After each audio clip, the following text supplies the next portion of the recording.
मंगलाचरण करेंगे। ओम नमः सिद्धेभ्या। जय श्री ओम नमः सिद्धेभ्या। जय श्री ओम नमः सिद्धेभ्या। मंगलम भगवान वीरो मंगलम गौतमो गणी मंगलम कुंद कुंदाद्यो जयंधर्मोस्तु मंगलम। सर्वमंगल मांगल्यम सर्व कल्याण कारकम प्रधानम सर्वधर्माणां जैनम जयतु शासनम। जैनम जयतु शासनम जैनम जयतु शासनम। मोक्षमार्गस्य नेतारं भेतारं कर्म भूव्रतां ज्ञातारं विश्वतत्त्वानां वंदे तद्गुणलब्धये। तत्वार सूत्र नाम के ग्रंथ का चौथे परिशिष्ट में, प्रथम अध्याय के चौथे परिशिष्ट में हमने सम्यक दर्शन की प्राप्त करने के लिए जो क्रम था उसका ज्ञान किया। और उसके जो चारों लक्षण हैं, तत्वार श्रद्धानम सम्यक दर्शनम, और वो जो स्वपर भेद विज्ञान, आत्मा का ज्ञान, ये सारी जो चीजें हमने पढ़ी, आत्मा का सिद्धांत, उन सब में उन्होंने बोला कि ये तत्वार श्रद्धानम सम्यक दर्शन ये सबसे प्रमुख है, क्योंकि बाकी के लक्षणों में भी वो घटित होता है। और तत्वार सिद्धांत को जानने से हमें संसार में हमारी स्थिति, हमारे बने रहने के कारण, हमारे सुख दुख के स्रोत, और इनसे मुक्ति के उपाय और मोक्ष का की प्राप्ति, ये सारे उसमें आ जाते हैं अगर हम गहराई से समझें तो। इसलिए उन्होंने बोला कि जो ये जो लक्षण है वो प्रमुख लक्षण है। और जब हम और किसी लक्षण की बात करते हैं तो वो वास्तव में उनके लिए वो शॉर्टकट के रूप में होता है, जिन्हें तत्वार श्रद्धानम के बारे में पूरी तरह समझ आ गई है, फिर अपन उनको शॉर्ट में बोल देते हैं तो उनसे उनको समझ में पूरी चीज आ जाती है। जो ये हमने पढ़ा, उसके बाद हमने केवल ज्ञान का स्वरूप पढ़ना शुरू किया।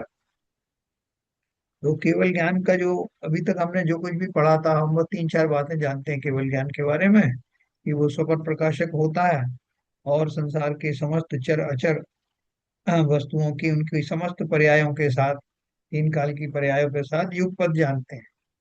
और केवल ज्ञान से ऐसा कोई भी चीज नहीं है जो छूटी हुई हो, सभी चीजें उसमें प्रकाशित होती हैं। केवल ज्ञान जो है वो आज चार घातीय कर्मों के नाश पूर्वक होता है, और समस्त जितने अरहंत आदि हैं सबको केवल ज्ञान होता है। सिद्धों को तो होता ही रहता है, होता है, बना रहता है। तो ये हम इतनी इतनी बातें हम उसके बारे में जानते हैं, केवल ज्ञान के बारे में। यहाँ उन्होंने उसके बारे में बहुत एनालिसिस किया है। भगवान शब्द का अर्थ क्या होता है, केवल ज्ञान का अर्थ क्या है, संपूर्णता का अर्थ क्या है, ऐसे उन्होंने काफी व्यापक दिया है। तो मैं उसको थोड़ा सा अपन उसमें ज्यादा एनालिसिस करने की वो गुंजाइश नहीं है। इसको खाली अपन पढ़ेंगे और पढ़ करके अपन आगे बढ़ेंगे, क्योंकि वो काफी पूरा चैप्टर उसका वो परिशिष्ट लगभग उसी से भरा है। तो उसको मुख्य मुख्य बात आप एब्जॉर्व कर लीजिए, और हम उसको थोड़ा सा उसमें ज्यादा समय ना दे करके उसको खाली जैसे एक उसमें से होकर अपने आप को गुजारेंगे, तो वो केवल ज्ञान का स्वरूप आपको और थोड़ी अच्छी तरह से समझ में आएगा। देखिए अपन चलते हैं।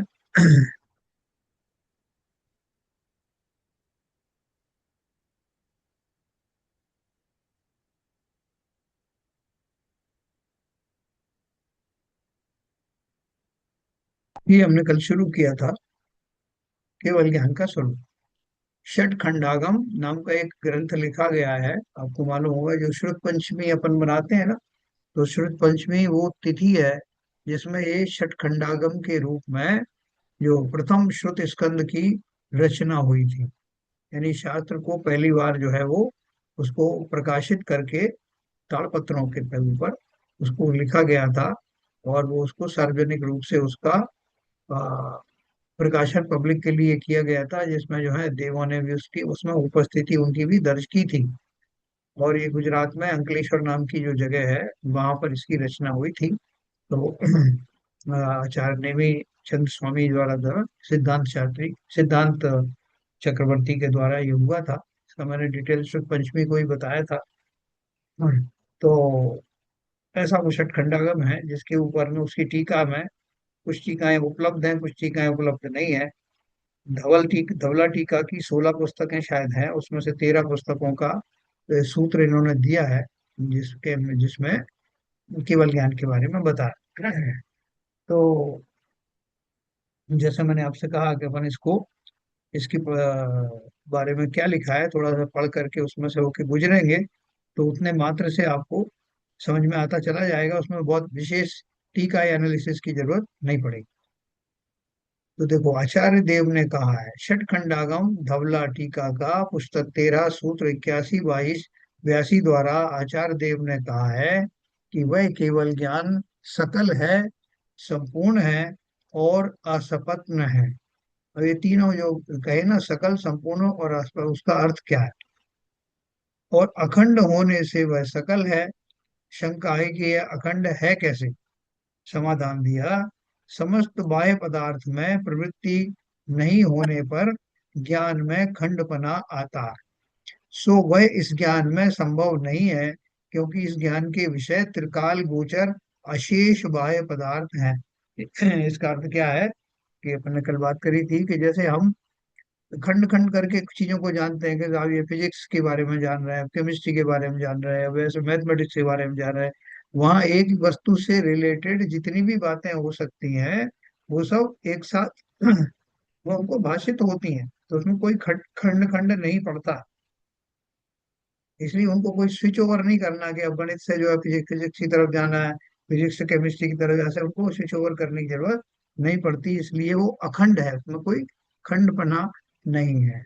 और दूसरा, त्रिकाल गोचर अशेष बाह्य पदार्थ हैं। अशेष का मतलब क्या है कि कोई भी ऐसे पदार्थ नहीं है जो छूट गए हों। और त्रिकाल गोचर में तीनों काल में उसकी जो पर्याय होती हैं वो सब केवल ज्ञान का विषय बनती है। अथवा द्रव्य गुण और पर्यायों के भेद का ज्ञान अन्यथा नहीं बन सकने के कारण जिनका अस्तित्व निश्चित है, ऐसे ज्ञान के अवयवों का नाम कला है। इन कलाओं के साथ वह अवस्थित रहता है, इसलिए सकल है। तो सकल का अर्थ क्या दिया कि वस्तु के अंदर तीन चीजें होती हैं। एक तो द्रव्यत्व होता है या द्रव्य जिसे कहते हैं, उसके गुण होते हैं और उनके गुणों की पर्याय होती हैं। तो वो बोल रहे हैं कि इन तीनों को एक साथ जानने के कारण वो संपूर्ण है, यानी सकल है, सकल है। और फिर एक संपूर्ण शब्द आया, उसका अर्थ किया उन्होंने सम का अर्थ सम्यक है। सम्यक अर्थात परस्पर परिहार लक्षण विरोध के होने पर भी सहान अवस्थान लक्षण विरोध के न होने से, चूंकि वह अनंत दर्शन, अनंत वीर, विरति एवं क्षयिक सम्यक आदि अनंत गुणों से पूर्ण है, इसीलिए इसे संपूर्ण कहा जाता है। यानी कुछ भी उसमें जो उसके लक्षण हैं वो लक्षण संपूर्ण रूप से उसमें पाए जाते हैं, इसलिए वो संपूर्ण कहा जाता है। अनंत दर्शन, अनंत वीर, है ना, ये सारी चीजें जो है, और विरति माने जो संयम आदि से युक्त है, ऐसा वो अनंत गुणों से परिपूर्ण है, इसलिए उसे संपूर्ण कहा। सर यहाँ वह पर हाँ, सकल और संपूर्ण में फिर अंतर क्या हुआ? किसमें? सकल और संपूर्ण। हाँ, बहुत बढ़िया। देखो लिखा है ऊपर, अ,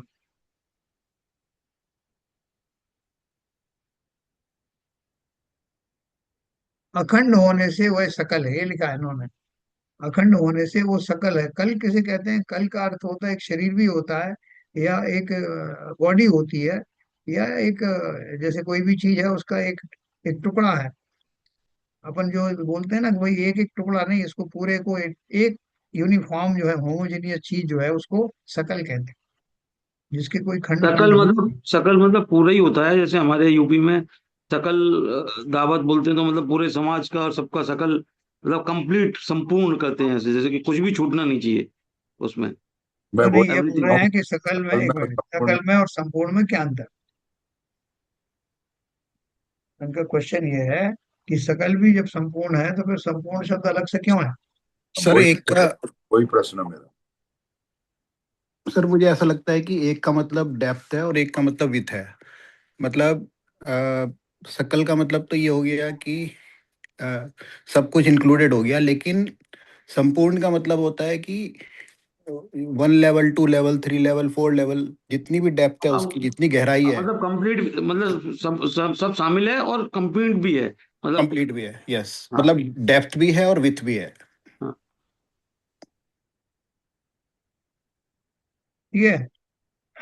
डिवीजन अब साहब, नहीं, उसका बहुत मीनिंग क्लियर कोई, नहीं हुआ। सकल और संपूर्ण में मेरे को अंतर नजर नहीं आ रहा। देखो, चाहे सकल आप, का अर्थ, चाहे देखो, सकल एक, देखिए ऐसा है, चाहे आप डेप्थ कहो, चाहे आप कंप्लीटनेस कहो, चाहे सकल कहो, संपूर्ण करो, सब एक ही चीज लग रही है। संपूर्ण का मतलब है एवरीथिंग इज इंक्लूडेड, कंप्लीट का मतलब है एवरीथिंग इज इंक्लूडेड, सकल समाज का मतलब है everything is included, no nothing is left. नहीं नहीं देखो सर, ऐसा है, उसमें सकल का अर्थ ये जो मैं दो समझा दो हूँ। दो एग्जेक्टिव हो गए, एक एग्जेक्टिव हो गया। तो एक तो सारा कुछ शामिल है उसमें, और वो एक तरीके से संपूर्ण भी है, मतलब उसका पूरा कंप्लीट है, मतलब उसके अलावा कुछ नहीं है, ऐसा करके। मतलब दो एग्जेक्टिव हो गए, और दोनों में बहुत, मतलब जैसे सीबी जन साहब कंफ्यूज हो रहे हैं, वो सही भी है, लेकिन है, मतलब उसका मीनिंग यही है कि संपूर्ण शामिल भी है और कंप्लीट भी है, हर तरह से, मतलब ऐसा। जैसे सर एग्जाम्पल के थ्रू पे ऐसे समझ लेते हैं, जैसे कि अलग अलग ब्रांचेस होती हैं इंजीनियरिंग में। एक इलेक्ट्रिकल है, एक मैकेनिकल है, एक कंप्यूटर साइंस है, एक सिविल है। अब सकल का मतलब हो गया कि वो एक बंदा ऐसा है जिसको सारी इंजीनियरिंग आती है, लेकिन सारी इंजीनियरिंग आती है मतलब सुपरफिशियल आती है, मुझे सब पता है कि ऊपर ऊपर ऊपर से। वो संपूर्ण का मतलब है कि नॉट ओनली चार सारी इंजीनियरिंग सारी ब्रांचेस पता हैं, बट उसकी डेप्थ भी है, हर ब्रांच की डेप्थ भी पूरी पता है। It is not about the overview. बिल्कुल सही कहा, बिल्कुल सही कहा, क्योंकि देखो आगे लिखा है उन्होंने, जैसे अभी ये बोल रहे थे ना सकल समाज, तो सकल समाज में समाज के सारे वर्ग उसमें आ गए। ठीक है, लेकिन समाज के हर व्यक्ति का संपूर्ण समर्थन, उसकी जितनी उसकी क्वालिटी, गुण या योग्यता है, वो संपूर्ण समर्पित होने का अर्थ क्या है कि विभिन्न अंगों के एकत्र होने के अलावा भी जो कुछ उनके पास है उस सबका एक जगह पर इकट्ठा होना। जैसे हमने आगे आगे उसको क्लियर किया ना कि सम का अर्थ सम्यक है। सम्यक अर्थात परस्पर परिहार लक्षण विरोध के होने पर भी सहान अवस्थान लक्षण विरोध के न होने से, चूंकि वह अनंत दर्शन, अनंत वीर, विरति एवं छायिक सम्यक आदि अनंत गुणों से पूर्ण है, इसीलिए इसे संपूर्ण भी कहा है। जैसे आपने कहा ना कि चारों ब्रांचेस वाला है, तो अपन बोलते हैं कि उसको साहब जो है वो सकल विषय का ज्ञान है। और सकल विषय का ज्ञान, आपने सही कहा कि वो जरूरी नहीं कि सकल विषय का ज्ञान फुल हो, मतलब उसके बारे में कुछ नॉलेज है, लेकिन जब हम कहें कि उसको पूर्ण नॉलेज है उस विषय में, जितनी भी हो सकती नॉलेज, इलेक्ट्रिकल इंजीनियरिंग, मैकेनिकल, वो उसकी संपूर्ण पूरी उसको ज्ञान है, तो वो सकल भी हो गया और संपूर्ण भी हो। ठीक है शिवजन चलिए आगे चलिए। साहब। तो वह सकल गुणों का निधान है, अनंत गुणों से परिपूर्ण लिखा है ना। यह उक्त कथन का तात्पर्य है। तीसरा कथन है सपत्न। सपत्न का अर्थ शत्रु है। केवल ज्ञान के शत्रु कर्म हैं, वे इसके होते नहीं, इसलिए केवल ज्ञान असपत्न है। जो जो चार घातीय कर्म है ना, वो शत्रु हैं ज्ञान के, तो इस वो नहीं होने से वो असपत्न है, ये सपत्न है। उसने अपने प्रतिपक्षी घाती चतुष्क का समूल नाश कर दिया है, यह उक्त कथन का तात्पर्य है। यह केवल ज्ञान स्वयं ही उत्पन्न होता है, इस बात का ज्ञान कराने के लिए और उसके विषय का कथन करने के लिए आगे का सूत्र कहते हैं। देखो, अपन बोलेंगे केवल ज्ञान किसने कराया था, किसकी वजह वजह से उत्पन्न हुआ है, तो क्या तो वो उसका अर्थ उन्होंने दिया है कि केवल ज्ञान स्वयं से ही उत्पन्न हो, अर्थात इसका अर्थ क्या है, स्वयं उत्पन्न हुए ज्ञान और दर्शन से युक्त भगवान देवलोक और असुर लोक के साथ मनुष्य लोक की आगति, गति, चयन, उपपाद, बंध मोक्ष, रिद्धि, स्थिति, युति, अनुभाग, तर्क, कल, मन, मानसिक, मुक्त, कृत, प्रतिसेवित आदि कर्म, अर्ह कर्म सब लोगों, सब जीवों और सब भावों को सम्यक प्रकार से युगपद जानते हैं, देखते हैं और विहार करते हैं। देखो ये इतनी सारी जो चीजें दी ना उन्होंने, इसका मैं आपको अर्थ बताता हूँ। ये क्या बोल रहे हैं? स्वयं उत्पन्न हुए ज्ञान, वो ज्ञान कैसे उत्पन्न हुआ है कि उस वस्तु के अंदर में, यानी जीव द्रव्य के अंदर में उसकी अपनी ऐसी सामर्थ्य और योग्यता है, उसी योग्यता के कारण से वो केवल ज्ञान स्वयं ही उत्पन्न होता है। कोई आकर तांत्रिक आंतरिक नहीं होगा मंत्र फूक करके उनके अंदर केवल ज्ञान प्रकट करता है, या कोई जो है सिद्ध भगवान आकर के या कोई और आकर के करता है, ऐसा नहीं है। वो नैसर्गिक गुण के कारण से ज्ञान की ऐसी पर्याय जीव में कंडीशन अप्लाई, जब वो कंडीशन आती है तो ज्ञान की वो पर्याय प्रकट होती है। तो इसलिए उन्होंने लिखा स्वयं उत्पन्न हुए ज्ञान और दर्शन से युक्त भगवान देवलोक और असुर लोक के साथ साथ, असुर लोक कौन सा है ये भी आपको बताएं, मनुष्य लोक की आगति, गति, चयन, उपपाद, बंध, मोक्ष, रिद्धि, ये सब के बारे में भी बताया जाए।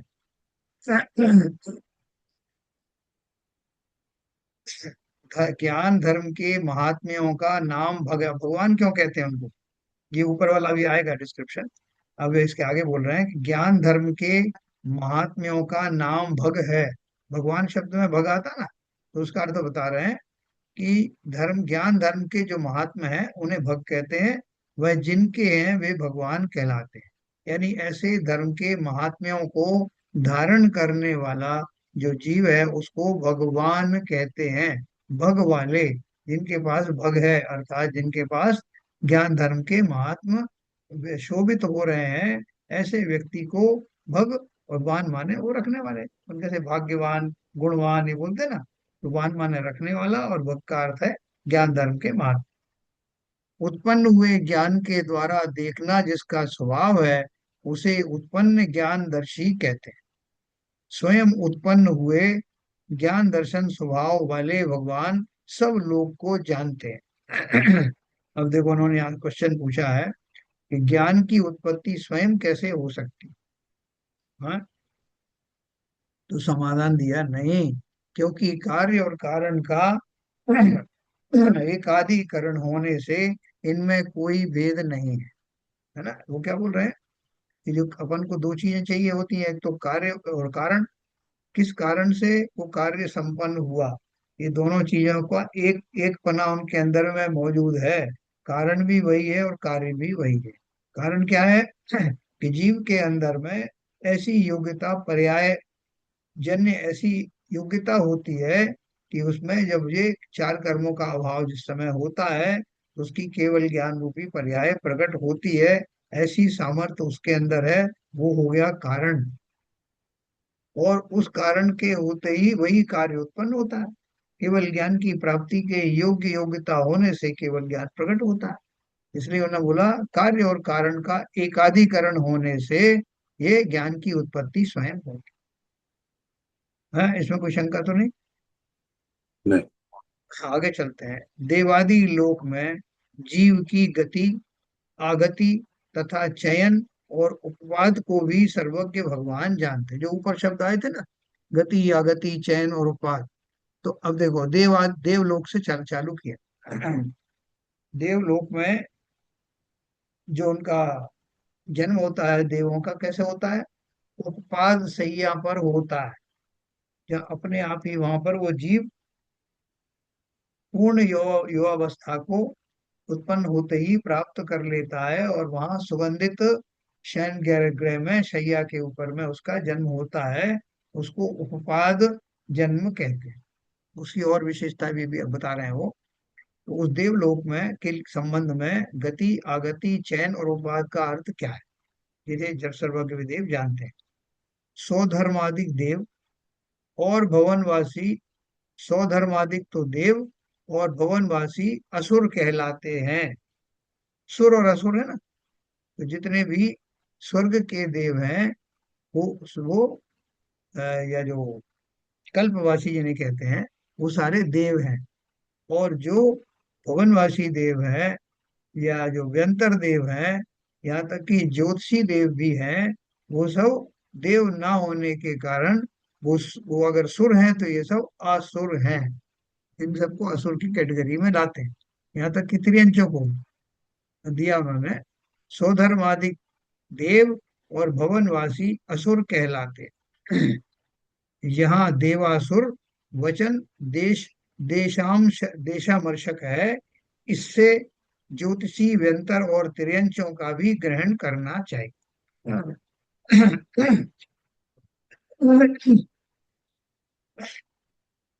देवलोक और असुर लोक के साथ मनुष्य लोक की आगति को जानते हैं। कौन जानते हैं? सर्वज्ञ। देवलोक को जानते हैं, असुर लोक को जानते हैं। असुर लोक कौन सा हुआ? भवनवासी, व्यंतर, ज्योतिषी और तिर्यंच आदि। और मनुष्य लोक तो पहले बता ही दिया उन्होंने। तो देवलोक और असुर लोक के साथ मनुष्य लोक की आगति को भी जानते हैं। अन्य गति से इच्छित गति, आगति क्या होता है? अन्य गति से इच्छित गति में आना आगति है। जैसे आप नहीं चाहते कि, या आप चाहते हो आपको मनुष्य गति मिले, आप तिरंच गति में थे, तो तिरंच से मनुष्य की योनि में आना, उस गति में आना आगति है। यानी जो अच्छी गति आप जो चाहते हो उसमें आपको आ गया, इसको आगति कहते हैं। फिर इच्छित गति से अन्य गति में जाना गति है। जो आपने चाहा था वो उस गति में नहीं गए और दूसरे में चले गए, तो उसको गति कहते हैं। उन कहते हैं उनकी बड़ी गति गति खराब हुई साहब। तो वो उसका अर्थ क्या है कि जो वो चाहते थे वो नहीं हुआ।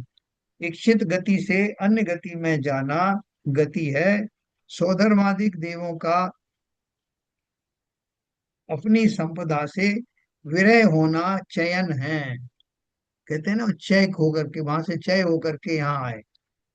फला गति से वो देवलोक की फला फलाने देवलोक से चय होकर के पृथ्वी पर आए। तो इसलिए उन्होंने कहा स्वधर्मादिक देवों का अपनी संपदा से विरय होना, वो छूट जाएगी ना, वहां से चय करके यहाँ आए। पूजन आदि में आपको ये सब बहुत मिलेगा। एक जयमाला में लिखा रहता है कि उन्होंने उस स्वर्ग से चय करके यहाँ आए। तो स्वधर्मादिक देवों का अपनी संपदा से विरय होना चयन है। अपन चयन किसको मानते हैं? सिलेक्शन। तो यह चयन का अर्थ है दूसरा। विवक्षित गति से अन्य गति में उत्पन्न होना उपवाद है ना। विवक्षित गति से यानी स्पेसिफिक गति से दूसरी गति में उत्पन्न होना उपपाद है। जो बाकी की गतियां जैसे तिर्यंच गति है, या आपका जो मनुष्य गति है, इन गतियों से जीव जहाँ उत्पन्न होता है ना, जैसे मैंने स्वर्ग का उदाहरण आपको दिया, तो वहां उपवाद कहलाता है कि स्पेसिफिक गति से इन गति में उत्पन्न होना उपवाद है। जैसे तिर्यंच और मनुष्य गति से देव गति में जाना उपवाद कहलाए। जीवों के विग्रह के साथ तथा बिना विग्रह के आगमन, गमन, चयन और उपवाद को भगवान जानते हैं, है ना। विग्रह गति में जब जीव जाता है, उस पूरी चीज को जानते हैं, कितने मोड़ के साथ में जीव ने अगला जन्म लिया, है ना। और कहाँ से कौन सी गति से कौन सी गति में गया, कौन सी वैभव को छोड़ के आया, ये सारा चीज जिनेंद्र देव जानते हैं। उसको थोड़ा सा एलेबोरेट करके बता रहे हैं। अपन ने तो एक लाइन में कह दिया कि वो सब कुछ जानते हैं। तो सब कुछ जानने में वो सब, ये अपन डिटेल में जानेंगे तो अनजाने में ही अपन को ये सारी शब्द भी मालूम पड़ जाएंगे कि जैसे देवों की किस तरह की गति होती है, और दूसरी गतियों में जीव जाते हैं तो तब कैसा होता है, चय शब्द किसे कहते हैं, ये सब अपने को मालूम पड़ेगा। तो ये उन्होंने जीवों के एक द्रव्य के बारे में बताया, जीव द्रव्य के बारे में। अब चलते हैं पुद्गल द्रव्य के बारे में। पुद्गलों के आगमन, गमन, चयन और उपपाद संबंधी बात, तथा पुद्गलों के आगमन, गमन, चयन और उपपाद को भी जानते हैं। पुद्गलों में विवक्षित पर्याय का नाश होना चयन है। आप पुद्गलों का रेफरेंस लोगे तो वहां चयन का अर्थ क्या है? वैसे तो वही है, वो वहां से वो स्वर्ग की विभूतियां छोड़ करके दूसरी जगह जाते हैं तो उसको चय या चयन कहते हैं। यहाँ बोल रहे हैं पुद्गलों में विवक्षित पर्याय का नाश होना चयन है। अर्थ लगभग वही है कि जैसे एक मनुष्य देह में जो पुद्गल परमाणु थे वो संयोजित थे उस आकार में, उनका वो बना हुआ था स्कंद। अब वो उसका आकार वहां से टूटा और उनको दूसरे भाव में बांका और शरीर मिला। तो वो जो दूसरा शरीर था उसने अपने मनुष्य भाव वाले शरीर की विभूतियों को छोड़ करके एक तिर्यंज के शरीर को की विभूतियां धारण की। तो उसको बोल रहे हैं पुद्गलों में विवक्षित पर्याय का नाश होना चयन अन्य पर्याय रूप से परिणमना उपपाद है ना। वहां से वो छूटना, वो वैभव छूटने का नाम है चयन, और दूसरी पर्याय रूप से परिणम होना उपपाद कहलाता है। ये जो शब्द ऊपर आया ना, ऊपर में उपपाद क्या बताया था उन्होंने, जैसे अन्य गति में उत्पन्न होना उपवाद है, विवक्षित अन्य विवक्षित गति से अन्य गति में उत्पन्न होना उपवाद है। तो यहाँ भी उन्होंने कहा अन्य पर्याय रूप से परिणमना उपपाद है। हाँ, और मतलब ये व्यय मतलब चयन हो गया, जैसे व्यय यूज करते हैं, व्यय उत्पाद और द्रव्य, हाँ, तो वही बात हो गई है, व्यय मतलब चयन। नहीं, चयन का अर्थ है इन्होंने विशेष रूप से जो बताया वो ये है कि वो जिस जिस जगह पे होता है वहाँ की जो विभूतियां हैं, वहाँ की जो आ, विशेषताएं हैं, उनको छोड़ करके अब वो दूसरी जगह जाएगा। जैसे कि स्वर्ग से वो मनुष्य लोक में आया, तो स्वर्ग में उसको क्या क्या मिला था, स्वर्ग में उसको वैक्रिय शरीर मिला था, कल्प वृक्ष आदि से का समागम मिला था, और भी बहुत सारी जो चीजें मिली थी। वो उन विभूतियों को छोड़ करके मनुष्य लोक में आया, तो वो विभूतियां सब छूट गई। इस क्रिया को चयन कहते हाँ, तो मतलब वही बात हो गई ना, वो सब तो छूट गया, व्यय का भी तो वही मतलब होता है, वो छूट हैं। जाता है, नया मिलता है, नई पर्याय, तो वो उत्पाद हो गया, और कंटिन्यूटी द्रव्य होती है। ये तो सिद्धांत सब पे लागू होता है, आपकी बात सही है। ये तो मोटा मोटा बाई एंड लार्ज सब कुछ भी जो भी परिवर्तन होते हैं वो ऐसे ही उत्पाद व्यय रूप ही होते हैं, है ना। लेकिन उनको स्पेसिफिकली अभी बताया जा रहा है कि क्या क्या परिवर्तन होते हैं, है ना। वो आपकी बात बिल्कुल सही है। मोटे तौर पे तो अपन यही कहेंगे कि पुरानी पर्याय का नाश होना, नई पर्याय का आना, ये उत्पाद्य है। तो उत्पाद्य तो है, लेकिन उसमें उसको एलेबोरेट कर रहे हैं कि जब नई पर्याय में जाता है तो उसको उस चेंज को क्या कहते हैं। अभी पुद्गल से बहुत सारी चीजें निर्मित होती है ना, तरह तरह के स्कंद बनते हैं, उनसे शरीर आदि भी बनते हैं, और भी बहुत सारी चीजें और भी बनती हैं, कर्म कर्म भी बनते हैं। तो यहाँ वो उन्होंने क्या कहा कि जब पुद्गल के बारे में बात करते हैं, अन्य पर्याय रूप से परिणमना उपपाद है, ये शब्द उन्होंने इस्तेमाल किया कि जिस पर्याय में वो अभी है उस पर्याय से उसका स्वरूप जब बदलता है तो उसको भी उपवाद कहते हैं। उसको उन्होंने एलिबरेट भी किया होगा आगे, मैं इतना ही बताया।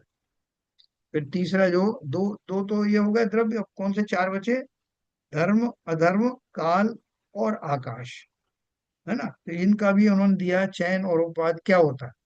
धर्म अधर्म काल और आकाश के चयन और उपवाद को जानते हैं, क्योंकि इनका गमन और आगमन नहीं होता है। उनका आगमन होता है क्या, धर्म अधर्म काल और आकाश, ये अपनी जगह पे रहते हैं जहाँ है, वहीं से व्यापक रहते हैं सब में। धर्म द्रव्य अधर्म द्रव्य पूरे तीनों लोक में फैला हुआ है। काल भी ऐसा ही है और आकाश भी ऐसा ही है।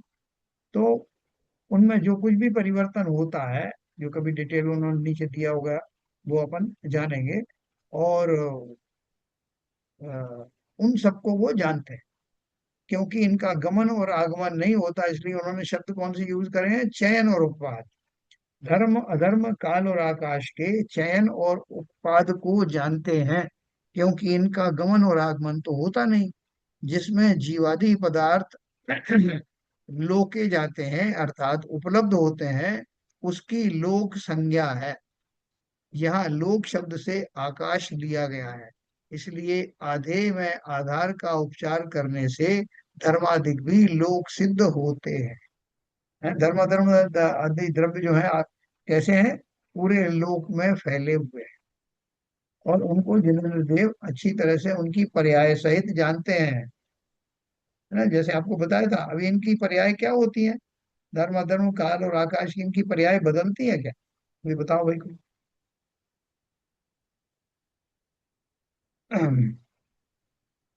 अभी नीरजा जी ने बोला कि हर एक द्रव्य में उत्पाद व्यय और द्रव्य होते हैं, तभी वो पदार्थ में फ्लूडिटी रहती है, द्रव्यपना रहता है, नहीं तो वो जड़ हो जाए, उसमें डायनामिज्म रहना चाहिए। तो अब ये क्वेश्चन ये है कि जीव द्रव्य तो अपन जो है बहुत तरीके से जानते हैं कि उसका ज्ञान गुण जो है कैसे कम ज्यादा होता रहता है, या दूसरे गुण बदलते रहते हैं। पुद्गल को भी जानते हैं, छोटा स्कंद बड़ा स्कंद ये सब होता रहता है। लेकिन ये जो धर्म अधर्म काल और आकाश है, इनमें कुछ परिवर्तन होता है क्या? क्या परिवर्तन?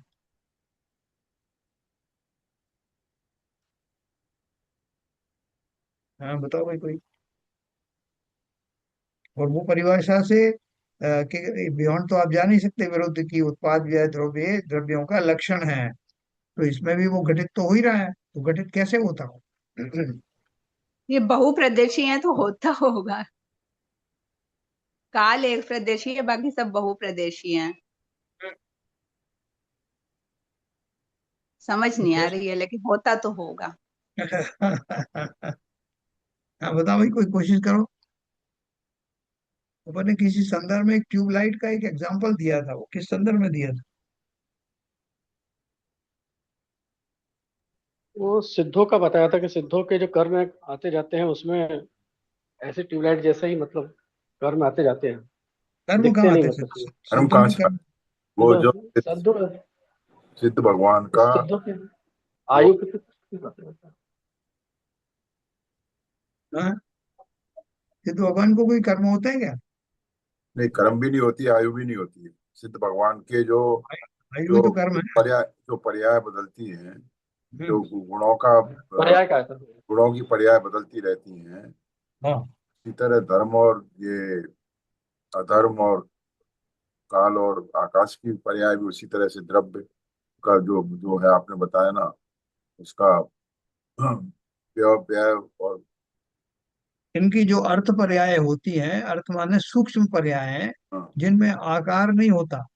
अपन तो जो मनुष्यों के पुद्गलों की जो पर्याय पढ़ते हैं उसमें अर्थ और व्यंजन दोनों पर्याय होती हैं।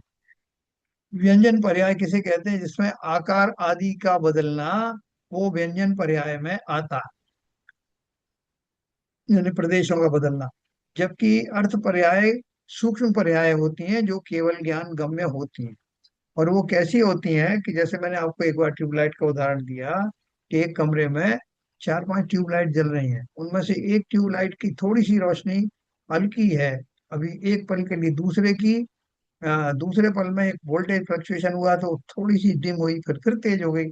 ऐसा सभी ट्यूबलाइट में कुछ ना कुछ ऐसा परिवर्तन हो रहा है, लेकिन अंधकार बिल्कुल नहीं हो रहा। उनका जो थोड़ा सा वो वोल्टेज में फ्लक्चुएशन आता है और उससे कुछ फर्क पड़ता नहीं है, लेकिन होता है, विद इन लिमिट्स होता है। उस लिमिट को अपन वो षटगुणी हानि लाभ राम नाम से जानते हैं। और वो ये जो अपना ये होता है ना, कौन सा गुण है, अगुरु लघुत्व।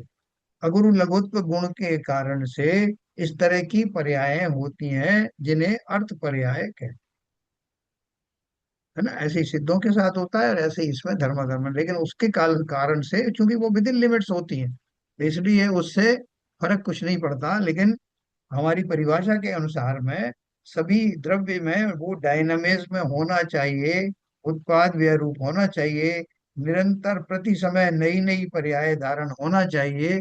और भले ही वो उसी रूप में फिर क्यों ना आ जाए, जैसे सिद्धों की शुद्ध पर्याय, उसके बाद फिर शुद्ध पर्याय, फिर उसके बाद फिर शुद्ध पर्याय, वो कंटिन्यूस होती रहती हैं। उसमें कुछ जो षटगुणी हानि और लाभ आदि जो है उसमें घटित होता है, नहीं लिटिल फ्लक्चुएशन हो सकता है, लेकिन उनकी जो ओरिजिनलिटी है वो जाती नहीं, वो निरंतरता बनी रहती। ऐसा ही इन चारों द्रव्यों में होता है। और इस परिवर्तन को केवल ज्ञान जानता है। मैंने कहा ना केवल ज्ञान गम्य है, केवल ज्ञान में सब आता है। स्वयं को भी पता लगता है उनको अपने केवल ज्ञान से, दूसरे केवल ज्ञानी भी सब सब कुछ जो घटित हो रहा है सबको जानते हैं। क्योंकि ज्ञान हमारा कैसा है, स्व पर प्रकाशक है। स्व को भी जानता है और पर को भी जानता है, वो ज्ञाता भी है और ज्ञेय भी है। तो धर्म अधर्म काल और आकाश के चयन और उपवाद को भी सिद्ध भगवान जानते हैं, अनंत आदि जानते हैं। क्योंकि इनका गमन और आगमन नहीं होता, जिसमें जीवादि पदार्थ लोके जाते हैं। लोक संज्ञा क्यों दी है? यहाँ लोक शब्द से आकाश लिया गया है, इसलिए आधेय में आधार का उपचार करने से धर्मादिक भी लोक सिद्ध होते हैं। अपन लोकाकाश किसे कहते हैं? जिसमें जिसके अवगाहन में सारे ही द्रव्य रहते हों। आकाश द्रव्य में सारे द्रव्य पाए जाते हैं। आकाश किसे कहा? स्पेस को कहा। यानी जो भी तीन लोक का जो स्पेस है, उस स्पेस में छह द्रव्य पाए जाते हैं। तो छह मतलब तीनों लोक में व्यापक है, ऐसा उसको कहा जाता है। फिर बंद को भी भगवान जानते हैं। अपने कर्मों के बंद हो रहे हैं, अपन बिना जाने ही उनकी निर्जरा भी कर लेते हैं और बिना जानते ही उनमें इजाफा भी कर लेते हैं, लेकिन वो बराबर जानते हैं। बंद को भी भगवान जानते हैं। बंधने का नाम बंद है, अथवा जिसके द्वारा या जिसमें बंधते हैं उसका नाम बंद है। वह बंद तीन प्रकार का होता है: जीव बंद, उद्गल बंद और जीव और उद्गल बंद है। समझना इस बात को। जीव बंद यानी आइसोलेटेड फॉर्म है, जीव का अकेले का बंद, फिर पुद्गल का बंद और फिर जीव और पुद्गल का बंद। एक शरीर में रहने वाले अनंतानंत निगोद जीवों का जो परस्पर बंध है, वह जीव बंध कहलाता है।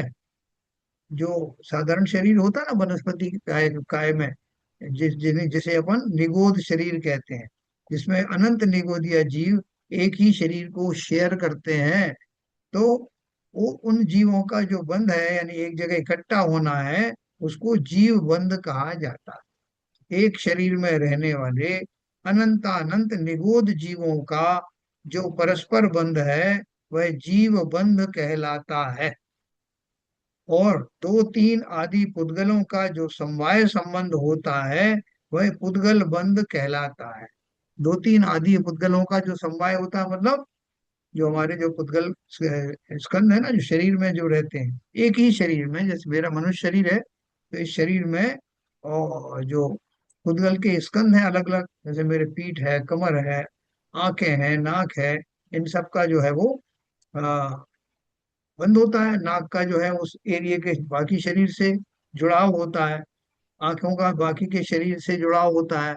जो स्पर्शन इंद्रिय है उससे चक्षु इंद्रिय जुड़ गई, स्पर्शन इंद्री से नासिका इंद्री जुड़ गई। तो इस तरह से बोल रहे हैं दो तीन आदि पुद्गलों का जो समवाय संबंध होता है, वह पुद्गल बंध कहलाता। अभी समझना, फिर अपन दोबारा पढ़ेंगे इसको।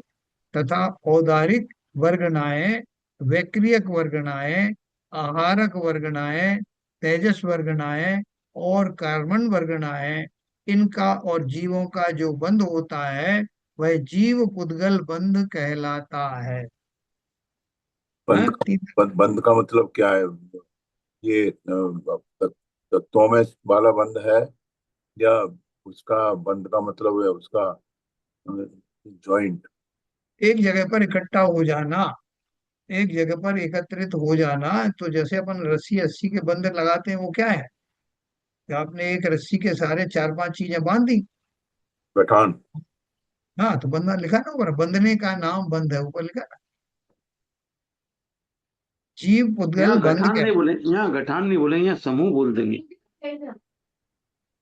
हाँ, मतलब उनकी उनकी सामीप्यता कह लो। क्या बोल रहे हैं चिलन जी, कुछ बोल रहे हैं? मैंने यही बोला था, समूह बोलेंगे तो ज्यादा, गठान से समूह ज्यादा, मतलब चारों चीजें ये इनका बंद, पुद्गल बंद जो है, इसको समूह हो गया एक तरीके से। मतलब समूह भी है और मिला भी नहीं हुआ है, अलग अलग भी है हाँ, मतलब। मतलब उनका आपस में इतना सामीप्यता आ जाना, जैसे इंटीमेट कांटेक्ट कहते हैं ना, एकदम बिल्कुल पास पास आ गए। जरूरी नहीं कि रस्सी में जो बंद होता है, अपन तो उसकी एक एग्जांपल दे रहे हैं कि जैसे एक रस्सी में आपने उसके एक एंड के ऊपर एक गिलास बांध दी, दूसरे बीच में आपने उसके साथ में कोई दूसरा ऑब्जेक्ट बांध दिया, तो वो बांधने के समय भी वो है तो अलग ही। उसकी जो उसकी जाति है, उसका स्वभाव, वो सब अलग है, लेकिन एक रस्सी में बने हुए हैं। एक हार है, एक मोतियों का हार है, उसमें कितने सारे मोती हैं, लेकिन सब एक माला में पिरोए हुए हैं। तो वो बोले आप माला में गूंथ दिए उनको, माला में बांध दिए। तो वो जिस तरह का वो बंधन होता है, तरह तरह के बंधन होते हैं, उनके माध्यम से विभिन्न पदार्थों के एक दूसरे के समीप आने को बंधन कहते हैं। नहीं, देखिए, इसकी बेसिक डेफिनेशन ही शुरू में दी है। हाँ। बंधने का नाम बंध है, अथवा हाँ, जिसके द्वारा और जिसमें बंधते हैं उसका उसका नाम नाम बंध है। बिल्कुल। बंधना तो है जो आपने बताया, जो शुरू में अभी डेफिनेशन के साथ, रिलेशन के साथ है, हम्म। कि वो जो गठान होती है, एक रस्सी में चार रस्सी एक साथ बांध दी, उसके चार अलग अलग सिरे हो गए, तो वो चारों वैसे तो अलग हैं, मगर गठान की वजह से वो बंद हो गया, बंधा हुआ है। देखो, अभी मैंने बताया ना, अलग अलग तरह के बंद हो सकते हैं। जैसे रस्सी की गठान के बंद मैंने आपको बताया। हाँ, दूसरा ये हो सकता है कि आपने एक चुंबक है, चुंबक से कुछ लोह कणों को चिपका दिया, अब वो भी उसके वो भी साथ बंद है, बंद है। वो भी बंद और है, वो भी उसी से चिपटे हुए हैं ना। चिपके हुए हैं, तो माला यहाँ में आप पुद्गल, करो। यहाँ पुद्गल रस्सी का काम कर रहा है क्या? बिल्कुल। देखो, तो तीन तरह के बंध हैं। तीन तरह के बंध में देखो, जीव का बंध, पुद्गल का, मतलब अलग अलग द्रव्यों का अलग अलग इंडिविजुअल बंध। जीव का बंध कौन सा कहलाएगा, पुद्गल बंध कौन सा कहलाएगा, जीव पुद्गल बंध कैसा कहलाएगा। उन्होंने बहुत क्लियर कट जो है इसको बोल दिया है। जीव बंध का अर्थ क्या है? ऐसा बंध जिसमें बहुत सारे जीव एकदम निकटता से रह रहे हों, सटे हुए रह रहे हैं एक दूसरे, चिपके हुए जैसे रह रहे हैं। जैसे मधुमक्खी का छत्ता आपने देखा होगा, उसमें वो सारे जीव एक दूसरे के साथ जुड़े रहते हैं लगभग। हालांकि उसमें तो फिर भी थोड़े से वो होल नहीं, होते हैं। आलू आलू के अंदर जितने आलू निगोटिया आदि के होते हैं, जी। वो भी तो बंद बंद जीव का बंद हो गया। वो वही तो मुख्य बंध बताया। हाँ। जीव बंध यही बताया, वो जो आप आलू प्याज की बात कर रहे हो ना, वही निगोदिया जीव का बंध जो है, वो जीव बंध का उदाहरण दिया उन्होंने। उसे साधारण वनस्पति कहते हैं ना, जिसमें एक ही शरीर को अनंत जीव शेयर करते हैं, तो उसको उन्होंने जीव बंध कहा। उद्गल बंध किसे कहा? कि जिसमें दो तीन आदि पुद्गलों का जो समवाय संबंध होता है, यानी आपने उसमें पढ़ा होगा और आगे भी आएगा कि पुद्गल एक दूसरे से कब बनते हैं। जैसे परमाणु, एक चिकना परमाणु है, स्निग्ध परमाणु है, जब उससे 2 डिग्री ज्यादा वाला कोई स्निग्ध परमाणु दूसरा होता है तो उसमें उनको चिपकना हो जाता है, उनका बंध हो जाता है। इसी तरह रुक्ष अगर है, परमाणु है, रुख खुरदुरा है, तो उसमें भी खुरदुरे में उससे ज्यादा खुरदुरा होता है तो उसमें वो चिपकता है। आपने देखा दीवारों को वो एक बार जब पेंट करते हैं तो एकदम खुरदुरी करते हैं उसको, फिर उसके ऊपर उसको चिपकाते हैं। ऐसे उनके अलग अलग बंध होते हैं, और उसका एक नियम है कि कितना डिग्री का डिफरेंस होना चाहिए उसमें, स्निग्धता में, रुक्षता में, कब बनता है, समबंध होता है, विषम बंध होता है। 1 से 3 परमाणु वाला जो है बनेगा, तब उसका एक स्कंद बनेगा। 2 और 4 का बनेगा अगर समबंध बंध होगा तो। ये उसी की बात कर रहे हैं। दो तीन आदि पुद्गलों का जो समवाय संबंध होता है, वह पुद्गल बंध कहलाता है। मैंने पुद्गल टू पुद्गल, वो जीव टू जीव था, ये पुद्गल टू पुद्गल हुआ। अब औदारिक, हाँ, आपको दो संबंध बता रहे हैं जीव और पुद्गल का। औदारिक वर्गणाएं, वैक्रियक वर्गणाएं, है ना। औदारिक वर्गणाएं कौन सी है? जिनसे हमारा शरीर का निर्माण हुआ। मनुष्य और तिर्यन शरीर के निर्माण में औदारिक जो वर्गनाएं हैं वो काम करती हैं। यानी उस विशेष जाति का कर्म समूह, उद्गल समूह, उनसे वो बनता है। और वैक्रियक वर्गनाएं कौन सी हैं? जिनसे वैक्रियक शरीर बनते हैं। आहारक वर्गनाएं कौन से? जिससे आहारक न वो पुतला बनता है, जो केवल ज्ञानी के उसमें जाता है शंका समाधान आदि के लिए। तेजस वर्गनाएं, जिससे तेजस शरीर बनता है। और कार्बन वर्गनाएं, इनका और जीवों का जो बंध होता है, ये सब वर्गनाएं कौन सी है? पुद्गल बंध, पुद्गल वर्गनाएं। और जीव के साथ में वो आकर के बंध जाती है, यानी निकटता आ जाती है, एक क्षेत्र अवगाह हो संबंध हो जाता है, तो उनको वह जीव पुद्गल बंध कहलाता है ना। जिस कर्म के कारण, देखो उन्होंने क्या बड़ा अच्छा है वो किया है कि सर्वज्ञ सब जानते हैं, इस कथन को बताने के साथ साथ या उसकी आड़ में आपको वो क्या क्या जानते हैं, वो क्या क्या होता है संसार में, उस सब से अवगत करा दिए है। सर्वज्ञ सबको जानते हैं, आपको एक लाइन में क्या कहा जा सकता है, लेकिन उससे आपको उस क्या क्या है वो नहीं जान पाएंगे। इसलिए उन्होंने उसका विश्लेषण आपको विस्तार से किया, क्योंकि हम सब भी केवल ज्ञानी बनने वाले। तो जब बन जाएंगे तो हम क्या क्या जानेंगे अभी से समझ,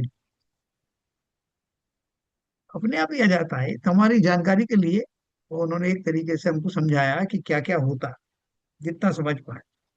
तो ये वर्णनाएं तो अपन पहले से जानते थे ना अपन। जो नो कर्म होते हैं, नो कर्म वर्गणाएं, नो कर्म वर्गणाओं में उनसे ये सब चीजें बनती हैं। नो कर्म वर्गणाओं में ये सब वर्गणाएं आती हैं, आहारक वैक्रिया की आहार वर्गणाएं, तेजस वर्गणाएं, ये सब नो कर्म में, नो कर्म में। तब और इसमें कर्म, लास्ट में दिया है हाँ जिसमें मिथ्या, असंयम, कषाय, योग आदि के निमित्त से जीव और पुद्गल का बंध होता है, वह जीव पुद्गल बंध कहलाता है। तो ये क्या वो कर्मों का बंध वाली बात है क्या? पढ़ा है। इसी पैरा में लास्ट में जो कंक्लूड किया है। लास्ट का भी मैं आपको बताता हूँ। अच्छा। तो कर्मण वर्गणाएं, इनका और जीवों का जो बंध होता है वह जीव पुद्गल बंध कहलाता है। अब जिस कर्म के कारण अनंत अनंत जीव, अब कारण बता रहे हैं कि ऐसा बंध क्यों होता है। तो बोले जिस कर्म के कारण अनंत अनंत जीव एक शरीर में रहते हैं, उस कर्म की जीव बंध संज्ञा है। जो ऊपर उन्होंने बताया उसको दोबारा से बताया। जीव बंध किसे कहा, कि जो वो जो कर्म है, जिस कर्म के कारण अनंत अनंत जीव एक शरीर में रहते हैं। निगोद, निगोद नाम का वो कर्म होता है ना, निगोद जाति का जो कर्म होता है, उसकी वजह से वो एक, उनको इस तरह का एक शरीर में रहने का उनको वो होता है। वो उस कर्म की जीव बंध संज्ञा है। जैसे नाम कर्म ये है ना, निगोद, निगोद नाम का कर्म है, शरीर, शरीर नाम का कर्म में आता है ना सब, तिर्यंच गति का बंध जिससे होता है, वो सारे जो है वो कर्म होते हैं। तो उनको उस कर्म की जीव बंध संज्ञा है। वास्तव में जीव बंध कैसे होता है, और जीव बंध का अर्थ क्या है, कि वो निगोदिया शरीर में रहेगा, ऐसे शरीर में रहेगा जहां जीव एक दूसरे से एकदम इंटीमेट रहेंगे, क्योंकि शरीर के रूप में एक ही शरीर को शेयर कर रहे हैं।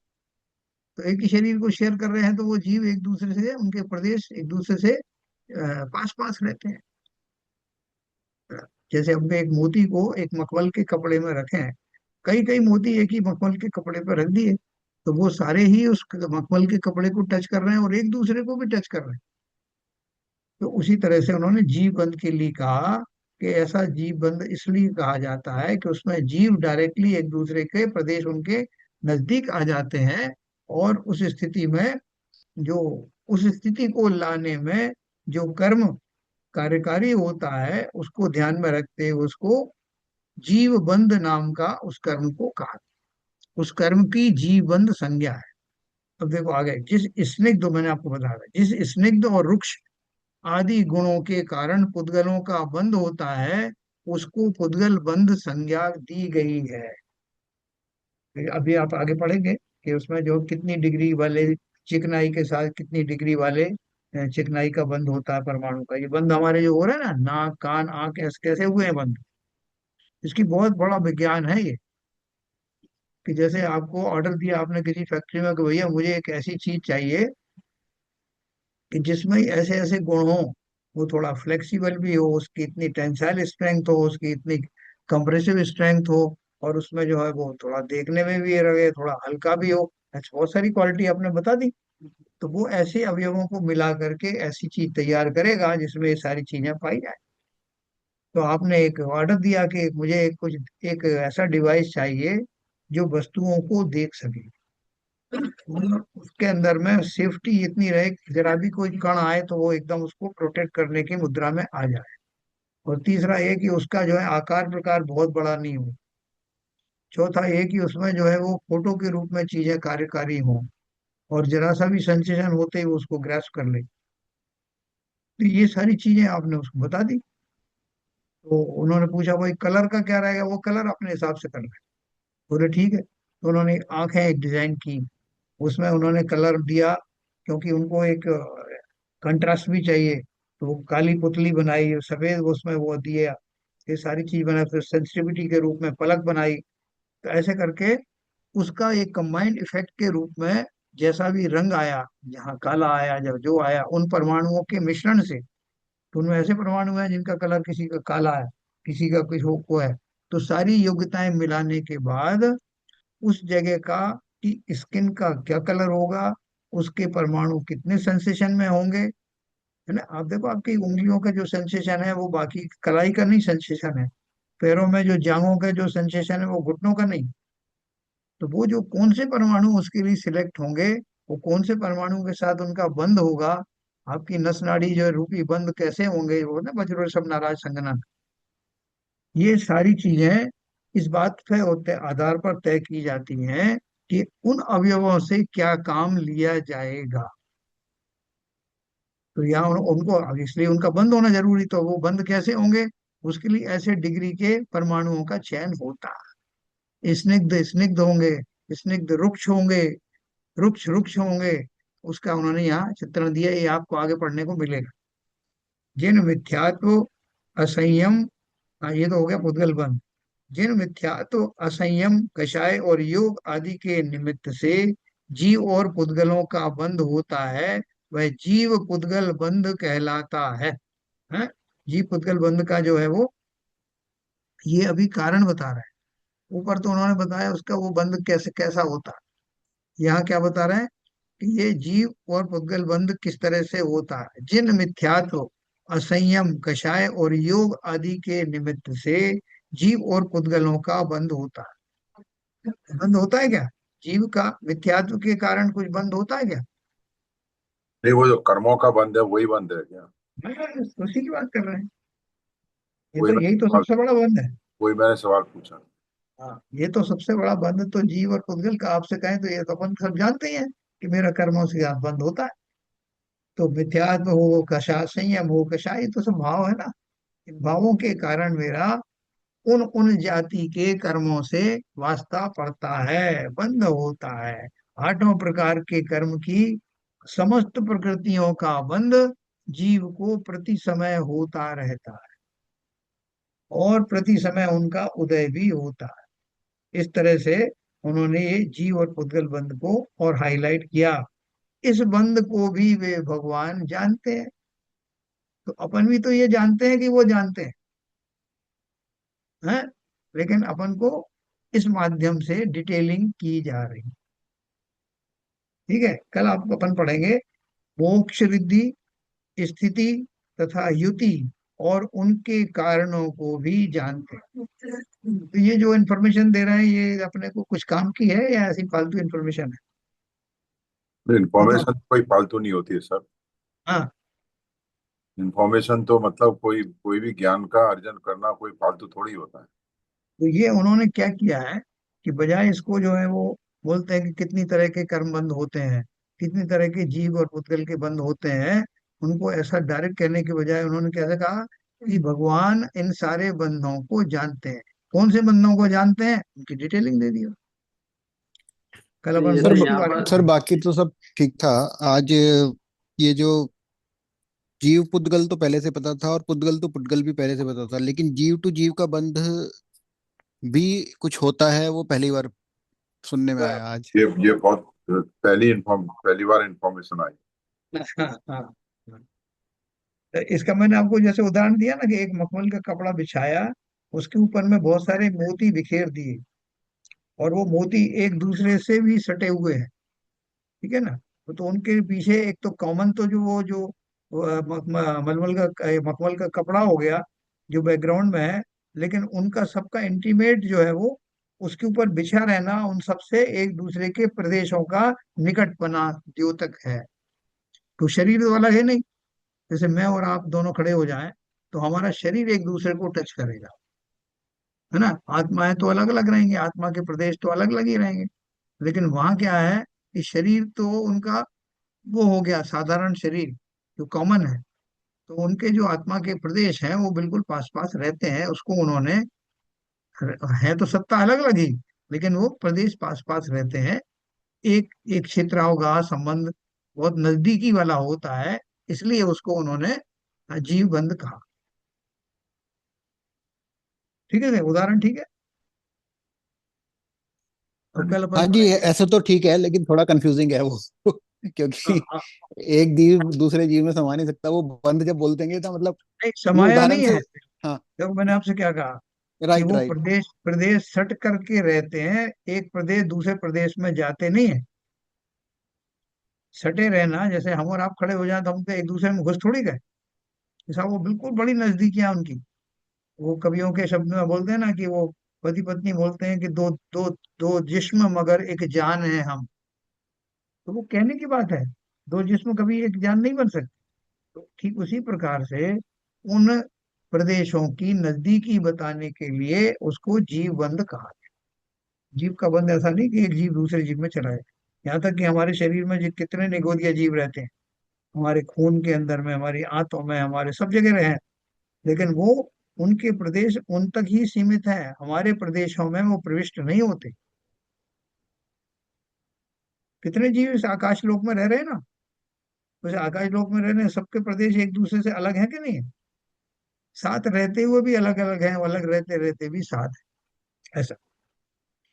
कल अपन इसके बारे में और चर्चा करेंगे।